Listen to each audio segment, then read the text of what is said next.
अस्सलाम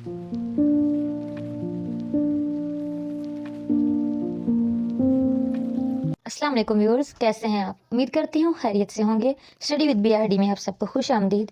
CS 101 की lecture series के जो सेशन चल रहा है, इसमें आज हम कवर करने जा रहे हैं मॉड्यूल 51 टू 55। चलते हैं मॉड्यूल 51 की तरफ।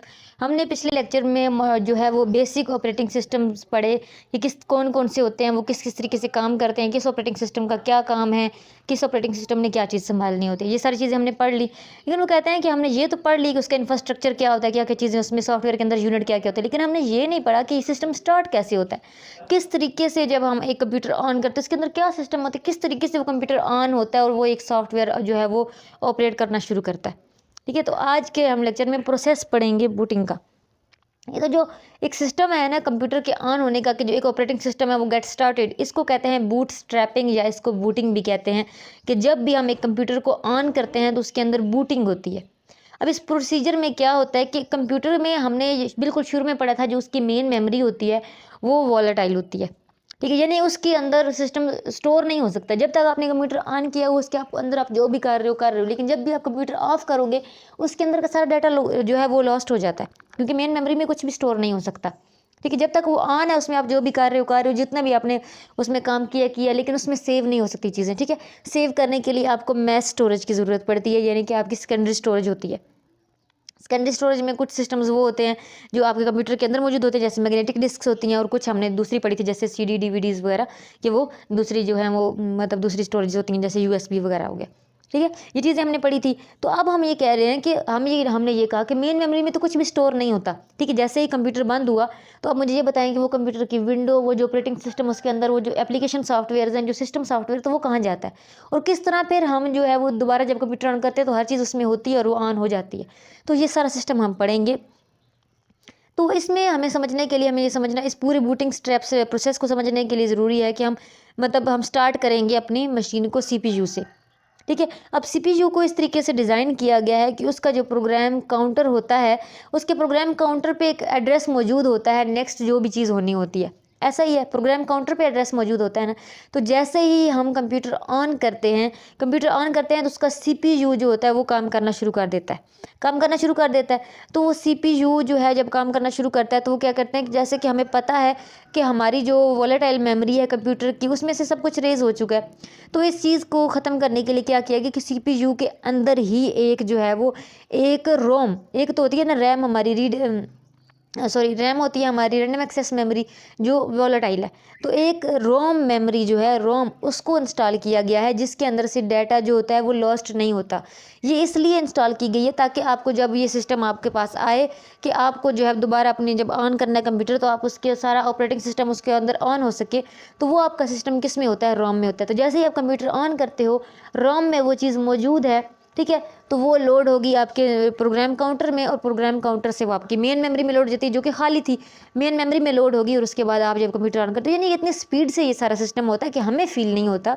ठीक है, लेकिन क्या होता है कि वो ये सारा सिस्टम इस तरह से होता है कि वहाँ से हमारे कंप्यूटर ऑन करने के बाद ये आपकी जो है वो रोम से चीज़ें मतलब जो है वो रैम में आती है, आपकी पूरा स्टोरेज सिस्टम जो है ऑपरेटिंग सिस्टम, और उसके बाद कंप्यूटर ऑन होता है। ठीक है, लेकिन ये इतनी स्पीड से होता है कि हम इस चीज़ को फील नहीं कर सकते। तो जो जनरल पर्पज़ कंप्यूटर होते हैं, इस पे जो बूट करने के लिए ये जो बूटिंग का सिस्टम है, बूट लोडर मौजूद होता है। ठीक है, जो स्टोर आपकी मशीन मेमोरी में जो रोम है उसमें जो आपका ऑपरेटिंग सिस्टम मौजूद है उसको रैम में लेके आता है। अब यहाँ पे ये नीचे देखें आप, आपकी जो है वो मेन मेमोरी के अंदर एक अलग सिस्टम बना हुआ है, रोम का एक पार्ट बना हुआ है। ठीक है, क्योंकि मेन मेमोरी में तो कुछ भी खड़ा नहीं होता ना, रोम में खड़ा होता है। तो मेन मेमोरी जो है वो आपकी वॉलेटाइल है, वो देखिए वो खाली है बिल्कुल। ठीक है, रोम में जो है वो आपका बूट लोडर मौजूद है। बूट लोडर के पास आपकी वो जो है मतलब वो समझ लें कि वो सिस्टम मौजूद है, जिसने सारा जो है वो आपका ऑपरेटिंग सिस्टम लोड करना है। जैसे ही आप कंप्यूटर ऑन करोगे तो रोम क्या करती है कि वो बूट लोडर को ऑन कर देती है। बूट लोडर जैसे ही ऑन होता है तो वो आपका जो सिस्टम जो मैस स्टोरेज में, सेकेंडरी स्टोरेज में जो मौजूद है, उसको जो है वो मेन मेमोरी की तरफ लाने का और जो है डायरेक्शन दे देता है। तो बूट लोडर जो है वो प्रोग्राम की डायरेक्ट करता है कि वो ट्रांसफ़र किया जाए उस ऑपरेटिंग सिस्टम को मेन मेमोरी में। जब वो ट्रांसफ़र हो जाता है फिर वो उसको कंट्रोल करता है और फिर उसके बाद आपका कंप्यूटर ऑन हो जाता है। तो इस सारे सिस्टम को क्या कहा जाता है, बूटिंग कहा जाता है। अब ये जो होती है, जब हम ये देखते हैं कि कंप्यूटर के जो सिस्टम होते हैं इनको कुछ सिक्योरिटीज़ की भी ज़रूरत होती है। इनकी सिक्योरिटी को मेंटेन करने के लिए और इनकी डिवाइस ड्राइवर्स को जो है वो इम्प्रूव करने के लिए कुछ जो है वो उनको अपडेट्स की भी ज़रूरत होती है। तो ऐसा होता है कि जब हम कंप्यूटर ऑन करते हैं तो मोस्टली हमें कहा जाता है कि अपडेट्स आई हुई हैं, ठीक है। तो वो अपडेट्स क्या होती हैं, फिर्मवेयर अपडेट्स होती हैं, ताकि आपका जो बूट लोडर है वो अपडेट होता रहे, उसका जो ऑपरेटिंग सिस्टम है वो अपडेट होता रहे, और जो मतलब आपकी ताकि जो है वो उसकी सिक्योरिटी भी मेंटेन रहे, और वो जो न्यू चीज़ें आपकी डिवाइस ड्राइवर्स में आ रही हैं वो उनके साथ जो है वो मीट कर सके। तो ये वो अपडेट्स होती हैं ताकि आपके बूटर को, जो बूटर है, जो आपका बूट लोडर है, उसको अपडेट किया जाता रहे, ताकि वो जल्द से जल्द इसी तरीके से जिस तरह अभी आप कंप्यूटर ऑन कर रहे हो चंद सेकंड्स के तक वो हर सिस्टम पूरा हो के और आपके पास कंप्यूटर ऑन हो जाता है, आपकी विंडो हर चीज़ आपके कंप्यूटर में मौजूद आ गई है। तो इस सिस्टम को इसी तरह रखने के लिए और मज़ीद जो है वो इनमें क्या कहते हैं, इस काम में वसअत के लिए क्या है वो अपडेट्स आती रहती हैं और उनको अपडेट्स को इंस्टॉल करना होता है। आगे है लेक्चर 52 में हम पढ़ेंगे कि प्रोसेस क्या होता है और इसकी एडमिनिस्ट्रेशन क्या है, ठीक है। प्रोसेस को समझने के लिए क्या मतलब हमारा जो ऑपरेटिंग सिस्टम है वो इटसेल्फ किस तरीके से एग्जीक्यूट होता है, चाहे एप्लीकेशन सॉफ्टवेयर है, यूटिलिटी सॉफ्टवेयर है, ये इटसेल्फ एग्जीक्यूट किस तरीके से होते हैं। इसके लिए हमें समझना ज़रूरी है कि प्रोग्राम और प्रोसेस के अंदर जो है वो हमें सबसे पहले फ़र्क पता होना चाहिए। जो प्रोग्राम होता है ना वो स्टैटिक होता है। स्टैटिक यानी प्रोग्राम बस एक ही बार बनाया जाता है, उससे बार बार वो चेंज नहीं होता। प्रोग्राम यानी एक सिस्टम आपने जो बनाया, जो एप्लीकेशन सॉफ्टवेयर आपने बना दिया, उसके अंदर जितनी प्रोग्रामिंग आपने करनी थी कि ये सिस्टम ये कर सकेगा, वो आपने एक ही बार कर दिया, वो चेंज नहीं होता, ठीक है। जबकि प्रोसेस जो होता है वो डायनामिक एक्टिविटी है, वो चेंज होती है। प्रोसेस जो है वो एक टाइम होता है शुरू होता है, फिर एक टाइम होता है ख़त्म होता है, यानी उसने चेंज होना है, वो एक डायनामिक एक्टिविटी है। जबकि प्रोग्राम जो है वो एक स्टैटिक एक्टिविटी है, ठीक है। तो जो फंडामेंटल कंसेप्ट्स हैं हमारे प्रोग्राम और एक्टिविटी के दरमियान, ये जो प्रोग्राम और एक्टिविटी ये दोनों चीज़ें यूज़ होती हैं ना किसी भी प्रोग्राम को एग्जीक्यूट करने के लिए, ठीक है। तो प्रोग्राम ऑलरेडी एग्जिस्ट करता है आपकी उसमें मौजूद, फिर उसको उसके ऊपर एक्टिविटी को एग्जीक्यूट किया जाता है, ठीक है।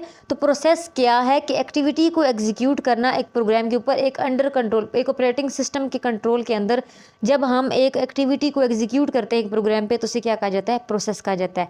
The activity of executing a program under the control of operating system is known as process. और प्रोसेस स्टेट क्या है कि जब आपकी जो प्रोसेस की करंट स्टेट होती है एक्टिविटी की, जो भी आप एक्टिविटी कर रहे हो, जब वो चलने के प्रोसेस में होती है तो उसे क्या कहते हैं, प्रोसेस स्टेट कहते हैं, ठीक है। प्रोसेस स्टेट जैसे कि प्रोग्राम काउंटर की वैल्यू हो गई। प्रोग्राम की काउंटर की वैल्यू कौन सी होती है कि आपके प्रोग्राम के नेक्स्ट प्रोग्राम का एड्रेस है, यानी कि अब वो प्रोसेस स्टेट में है ना, वो वेटिंग में खड़ा हुआ है वहाँ पे, ठीक है। उसी के अलावा इसी तरह आपके जो CPU के रजिस्टर्स बाकी हैं उनके अंदर जो वैल्यू खड़ी है वो किस सिचुएशन में है, क्योंकि जब तक वो मेमोरी में स्टोर नहीं होगी वो प्रोसेस स्टेट में है, ठीक है। तो ये सारी इसी तरह आपके मेमोरी सेल में जो वैल्यूज़ मौजूद हैं क्योंकि उन्होंने अभी एग्जीक्यूट होना है, तो ये सारी किस सिचुएशन की सारी चीज़ें हैं, ये प्रोसेस स्टेट की मिसालें हैं, ठीक है। अगला है मॉड्यूल 53। मॉड्यूल 53 में हम प्रोसेस और इसकी एडमिनिस्ट्रेशन पढ़ते हैं। प्रोसेस में क्या होता है, प्रोसेस होता किस तरीके से, हमने पीछे एक बार पढ़ा था शेड्यूलर और डिस्पैचर का, पढ़ा था ना कि शेड्यूलर वो होता है जो मेंटेन करता है रिकॉर्ड का कि प्रेजेंट कौन सा काम हो रहा है, नेक्स्ट कौन सा होना है, शेड्यूल करता है चीज़ों को। और डिस्पैचर क्या होता है, डिस्पैचर जो है वो उनको टाइम स्लाइसेस देता है, यही चीज़ हमने पढ़ी थी। तो कहते हैं कि सारे जो है वो प्रोसेसेस जो हो रहे हैं कंप्यूटर के अंदर, मुख्तलिफ प्रोसेसेस हो रहे होते हैं, तो उनको ट्रैक पे रखने के लिए तो शेड्यूलर जो होता है वो एक मेंटेन करता है ब्लॉक इन्फॉर्मेशन मेन मेमोरी के अंदर कि हाँ पहले ये होगा, फिर ये होगा, पहले ये एग्जीक्यूट होगी एप्लीकेशन, फिर ये होगी, पहले ये रिक्वेस्ट माननी है, फिर ये माननी है। तो वो जो उसने इन्फॉर्मेशन का एक ब्लॉक बनाया होता है उसको कहते हैं प्रोसेस टेबल। क्या कहा जाता है, प्रोसेस टेबल। और इसको कौन मेंटेन कर रहा है, शेड्यूलर मेंटेन कर रहा है, ठीक है। उसमें जो है वो आपने जो भी शेड्यूलर जो है वो क्या करता है कि जब भी प्रोग्राम एक एग्जीक्यूट हो रहा होता है तो नेक्स्ट कौन सा एग्जीक्यूट होना है उसका एड्रेस वो प्रोग्राम काउंटर को दे देता है कि हाँ अभी ये एग्जीक्यूट हो रहा है, नेक्स्ट इसने एग्जीक्यूट होना है। इस तरीके से उसने एक सारा सिस्टम जो है वो मैनेज किया हुआ होता है। एक प्रोग्राम जो है वो एक प्रोसेस को रेडी उस वक्त कहते हैं जब वो स्टेट में होता है कि अभी वो प्रोग्राम प्रोग्रेस में आ गया, यानी उसकी प्रोग्रेस शुरू हो चुकी है, तो उसे हम रेडी कहेंगे। वेटिंग स्टेट में जो वो होगा जिसको हमने खड़ा किया हुआ प्रोग्राम काउंटर के ऊपर कि हाँ नेक्स्ट तुमने जो है वो होना है, तो वो वेटिंग स्टेट पे होगा। इसी तरीके से डिस्पैचर वो कंपोनेंट है कर्नल का जो जो एग्जीक्यूशन का प्रोसेस है, एग्जीक्यूशन का जो शेड्यूल्ड प्रोसेस है उसको कंट्रोल करना होता है, उसको ओवरसी कर रहा होता है, उसको किसको कितना टाइम देना है, टाइम शेयरिंग और मल्टीटास्किंग का जो काम है, मल्टी प्रोग्रामिंग का, डिवाइड करना टाइम्स को छोटे छोटे सेगमेंट्स में, टाइम स्लाइसिस जिसको कहा जाता है, वो किसका काम है, हमारे कर्नल का काम है। तो ये कर्नल जो होता है वो प्रोसेस को, यानी एक प्रोसेस जब हो चुका है तो दूसरे प्रोसेस की तरफ उसको जो है रन करने के लिए उसको रेडी करना, ये किसका काम है, कर्नल का काम है। वो प्रोसेस को यानी प्रोसीजर को एक प्रोसेस से दूसरे की तरफ क्या करता है, स्विच करता है, जिसको प्रोसेस स्विचिंग या कॉन्टेक्स्ट स्विचिंग भी कहा जाता है। अब क्या कहते हैं कि जब भी डिस्पैचर जो है वो एक जो प्रोसेस के लिए टाइम स्लाइस लेता है, ठीक है, तो वो एक सर्किट टाइम का शुरू हो जाता है, ठीक है, टाइम सर्किट शुरू होता है। फिर उसके बाद वो स्लाइस जनरेट करके जो है वो मतलब उसके लिए मतलब एक प्रोसेस शुरू हुआ, वो प्रोसेस कंप्लीट हुआ, फिर उसके बाद दूसरा प्रोसेस शुरू होगा। तो दरमियान में अगर एक टाइम स्लाइस के बाद दूसरे टाइम स्लाइस को मिलने में अगर कोई टाइम लग रहा है तो एक इंटरप्ट हो रही है, समझ लें कि एक रुकावट आ रही है। तो रुकावट जब आ जाती है तो CPU उस पर रिएक्ट करता है फ़ौरन से। जैसे ही उसको इंटरप्ट का सिग्नल मिलता है तो वो सारा प्रोसेस रुक जाता है। वो कहते हैं कि स्टॉप, जो भी कर रहे हो, जो भी आपने प्रोसेस शुरू किया हुआ है तो उसको स्टॉप कर दो। CPU क्या करता है कि जो उसका साइकिल, मशीन साइकिल उसका चल रहा है, वो उसको कंप्लीट करने के बाद नेक्स्ट जो है वो इंस्ट्रक्शन नहीं लेता, बल्कि अपने इंटरप्ट हैंडलर को फ़ौरन से वो एक्टिव कर देता है, जो उसी जो मेन मेमोरी में ऑलरेडी मौजूद होता है, इंटरप्ट हैंडलर। तो वो इंटरप्ट हैंडलर जो होता है वो डिस्पैचर का पार्ट है, कर्नल में ही डिस्पैचर का पार्ट होता है, जो वो देख लेता है कि हाँ क्या मसला बना है कि क्यों हम टाइम स्लाइसेस जो है वो आगे पीछे हो जाती है। यानी कि जब टाइम स्लाइसेस आगे पीछे हो जाएं, जो एक डिस्पैचर ने टाइम दिया हुआ है कि फ़लाँ के लिए इतना टाइम है, फ़लाँ के लिए इतना टाइम है, तो इसमें जब मसला बनता है तो उसको इंटरप्ट कहते हैं। और इंटरप्ट हैंडलर भी डिस्पैचर के अंदर ही मौजूद होता है, जो डिस्क्राइब कर देता है कि किस तरह डिस्पैचर जो है वो डिस्पैचर वो रिस्पॉन्स करेगा इस इंटरप्ट सिग्नल पे। तो ये सारा सिस्टम इंटरप्ट का होता है और इसको भी जो है वो हल करना कर्नल के अंदर सारा सिस्टम मौजूद होता है। आगे है हमारे पास मॉड्यूल 54। मॉड्यूल 54 में हैंडलिंग कंपटीशन बिटवीन प्रोसेस, कि हमने ये देखा ना कि मतलब एक जो है मुख्तलिफ सिस्टम्स मौजूद हैं हमारे कर्नल के अंदर के, वो फाइल मैनेजर भी है, वो मेमोरी मैनेजर भी है, उसके अंदर शेड्यूलर भी है, डिस्पैचर भी है।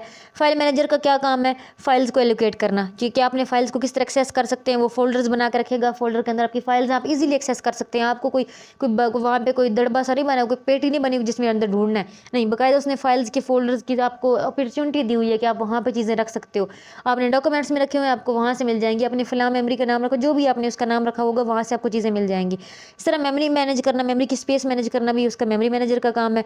शेड्यूलर जो होता है वो प्रोसेस टेबल बनाता है कि अभी कौन सी जो है वो इंस्ट्रक्शन एग्जीक्यूट होगी, नेक्स्ट कौन सी होगी। डिस्पैचर का काम क्या होता है कि वो टाइम स्लॉट्स एलोकेट करके देता है कि किसका जो है वो आपकी इंस्ट्रक्शन पे कितना टाइम लगना और नेक्स्ट किसको कितना टाइम देना है, ये डिस्पैचर करता है। अब ये चीज़ें देखने में बड़ी सिंपल लग रही हैं कि हाँ ये सारे प्रोसेस इस तरीके से होते हैं, लेकिन हमें ये सोचना चाहिए कि ये इतना स्ट्रेट फॉरवर्ड नहीं है। क्यों स्ट्रेट फॉरवर्ड? इस वजह से नहीं है कि मशीन का अपना कोई दिमाग नहीं है, यानी मशीन के अंदर ये सारे सिस्टम को बनाने वाला भी इंसान है, उसने ही ये कर्नल बनाया है कि इस तरह ये फाइल मैनेजिंग भी करेगा, इस तरह ये मेमोरी मैनेजिंग करेगा, शेड्यूलर होगा, डिस्पैचर होगा। तो ये डिज़ाइन करने वाला भी, कि रिलायबल ऑपरेटिंग सिस्टम को डिज़ाइन करने वाले भी हम हैं, ठीक है। तो रिलायबिलिटी के, रिसोर्स एलोकेशन के कुछ इश्यूज भी हो सकते हैं। अब इशू क्या हो सकता है कि फॉर एग्जांपल आपका प्रोसेस अगर ऐसा हो कि दो processes at the same time एक ही चीज़ की डिमांड करने लग जाए। फॉर एग्जांपल प्रोसेस ए जो है वो रिसोर्स 1 को यूटिलाइज़ कर रहा है, यूज़ कर रहा है, और वो वेट कर रहा है रिसोर्स 2 का, जबकि आपका प्रोसेस बी जो है वो यूज़ कर रहा है रिसोर्स 2 को, और उसको चाहिए रिसोर्स 1 और रिसोर्स 1 का वेट कर रहा है। यानी कि जिसको दोनों को जो चीज़ चाहिए वो उन दोनों का वेट कर रहे हैं, ठीक है। तो अब ये एक बॉटल नेक वाला सिस्टम हो गया है। तो इसको किस तरीके से सॉल्व किया जाता है ये हम पढ़ेंगे नेक्स्ट मॉड्यूल, यानी कि मॉड्यूल 55 में। अब इसके लिए क्या होते हैं, सेमाफोर्स होते हैं। सेमाफोर्स का मतलब होता है फ्लैगिंग का सिस्टम। फ्लैगिंग का सिस्टम ये होता है कि जब आप एक एक्टिविटी हो रही है तो उसके लिए जब आप दूसरी, यानी कि एक एक्टिविटी एक फिल्म, यानी कि मतलब फॉर एग्जांपल आप यहाँ पे मिसाल ले लो प्रिंटर की, कि आपका कंप्यूटर ने कोई चीज़ प्रिंट करनी है, ठीक है, प्रिंट करनी है। तो वो प्रिंटर को जब मैसेज भेजता है कि मुझे प्रिंटर चाहिए, प्रिंटर एलोकेट कर दिया, ऑपरेटिंग सिस्टम को उसने मैसेज किया कि प्रिंटर एलोकेट किया जाए, तो वो क्या करेगा, वो देखेगा कि वो तभी उसको देगा ना जब प्रिंटर फ्री होगा, ठीक है। जब प्रिंटर फ्री होगा तो वो उसकी जो है वो रिक्वेस्ट ग्रांट कर दी जाएगी, और अगर फ्री नहीं है, ऑलरेडी उस पर कोई काम हो रहा है, तो वो उसको वेट का सिग्नल देगा। तो इसके लिए क्या होता है आपके कंप्यूटर के अंदर, क्योंकि वो उसको बिट्स की ज़बान समझ में आती है ना, तो मेमोरी में एक सिस्टम मौजूद होता है 0 और 1 का। 0 का मतलब होता है क्लियर, 1 का मतलब होता है जो है वो वेट, ठीक है, यानी कि सेट फ्लैग। 1 वैल्यू जो होती है वो सेट फ्लैग के लिए होती है, और 0 जो होती है वो क्लियर के लिए होती है। तो यानी जब भी आपका कंप्यूटर जो है वो अपने ऑपरेटिंग सिस्टम को जो है वो एक्सेस के लिए बोलेगा कि मुझे फलां सिस्टम यानी प्रिंटर चाहिए या कोई भी सिस्टम चाहिए, तो वो आगे से क्या देखेगा, चेक करेगा कि अगर वो फ्री है तो वो ज़ीरो क्लियर कर देगा, यानी कि क्लियर है चीज़, आपको एप्लीकेशन ग्रांट, आपकी रिक्वेस्ट ग्रांट की जाती है अगर वो क्लियर है। तो अगर वो ऑलरेडी कोई ऑपरेटिंग सिस्टम पे काम हो रहा होगा तो वो उसको क्या है, 1 फ्लैग कर देगा, यानी 1 दिखा देगा। इसका मतलब क्या होगा कि जी अभी वो आपको वेट करना पड़ेगा क्योंकि ऑलरेडी उस पर प्रोसेस हो रहा है। तो इसको फ्लैग सिस्टम भी कहा जाता है।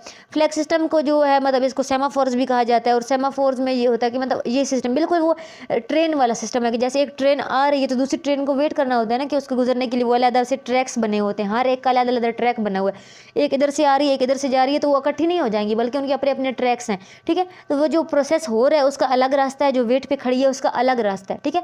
आपस में वो ये नहीं है कि रास्ते में आकर टकरा जाएंगी, बल्कि उनका एक क्रिटिकल रीजन बना हुआ है। इसको क्रिटिकल रीजन कहा जाता है कि एक सीक्वेंस होती है इंस्ट्रक्शंस की, कि एक एग्जीक्यूट हो रही है, दूसरी को वेट करना है। लेकिन ऐसा नहीं है कि जो एग्जीक्यूट होकर उसे वापस जब आएगी तो वेट करने वाले के रास्ते में खड़ी हो जाएगी, नहीं, वेट करने वाली फिर अपने रास्ते से एग्जीक्यूट होने के लिए चली जाएगी और जो एग्जीक्यूट हो जाएगी वो डन होकर वापस चली जाएगी। यानी उनके अपने अपने रास्ते बने हुए हैं, ट्रैक्स बने हुए हैं, सेक्शंस बने हुए हैं कोरस्पॉन्डिंग के, कि एक को अभी हो रहा है का काम, जब वो हो जाएगा तो फिर दूसरा कर लेगा। तो ये इसको म्यूचुअल एग्जीक्यूशन भी कहा जाए, एक्सक्लूजन भी कहा जाता है। यानी कि एक सिस्टम बनाया गया है कि बॉटल नेक ना हो जाए कि एक भी उसी का वेट कर रहा है, दूसरा भी उसी का वेट कर रहा है। तो इस तरीके से नहीं, जब आप एक काम हो रहा है दूसरा वेट कर रहा है तो उसको एक तरतीब दी जाएगी, यानी तुम अपने ही रास्ते पे खड़े रहो, जब अगला काम हो जाएगा तो फिर तुम्हारी बारी आ जाएगी। यानी इस तरीके से वो रास्ते में गुथम गुथा नहीं होंगे। तो ये एक सिस्टम है जो इंसान का बनाया हुआ है। यानी इतना आसान नहीं है देखना कि हाँ जी कर्नल सब कुछ कर लेता है, वो फाइल्स भी मैनेज कर लेता है, वो मेमोरी भी मैनेज कर लेता है, ऐसे नहीं होता। बल्कि उसके अंदर भी इनको मैनेज करने का भी ये सिस्टम मौजूद होता है, सेट एंड क्लियर का, कि अगर वो क्लियर है तो आपकी रिक्वेस्ट ग्रांट कर दी जाती है कि आप ये काम कर लो, और अगर क्लियर नहीं है तो आपको वेटिंग का मैसेज आ जाता है। वेटिंग अक्सर आपने चीज़ें, आप कोई एप्लीकेशन या कोई भी जैसे मतलब ओपन करते हो, कोई भी ऐप ओपन करते हो, तो अगर वो मतलब वो बहुत बिजी हो, फॉर एग्जांपल आपने कोई साइट सर्च किया, फॉर एग्जांपल जैसे आप रिजल्ट वगैरह सर्च करना होता है आपने, तो जैसे ही आप उसकी साइट पे जाते हो तो अगर वो साइट बहुत ज़्यादा रश में हो तो आपको वेट का ऑप्शन आ जाता है कि हाँ वो आपको रिस्पॉन्ड नहीं कर रही होती। क्यों? क्योंकि वो ऑलरेडी उस पर इतने यूज़र्स आए हुए होते हैं, ठीक है। लेकिन अगर वो फ्री हो तो फ़ौरन से आपके पास, क्योंकि वो क्लियर है ना, फ़ौरन से आपके पास शो होना शुरू हो जाती है। तो ये आपके ऑपरेटिंग सिस्टम के अंदर सिस्टम्स मौजूद होते हैं। आई होप आपको आज का लेक्चर समझ में आ गया होगा। कोई भी कन्फ्यूजन हो तो आप कमेंट बॉक्स में पूछ सकते हैं। इसके अलावा कोई भी मज़ीद कोई डिटेल में क्वेश्चन हो, कोई भी कंसेप्ट क्लियर नहीं हुआ, तो आप मेरे जो है वो व्हाट्सएप ग्रुप को ज्वाइन करें, जिसका डिस्क्रिप्शन में लिंक मौजूद है। वहाँ पे आप मुझसे डिटेल में डिस्कस कर सकते हैं। वीडियो अच्छी लगी है तो लाइक करें, शेयर करें, चैनल को लाजमी सब्सक्राइब कर लें ताकि आने वाली वीडियोज़ का नोटिफिकेशन आपको मिलता रहे। दुआ में याद रखिएगा। अगली वीडियो तक के लिए अल्लाह हाफिज़।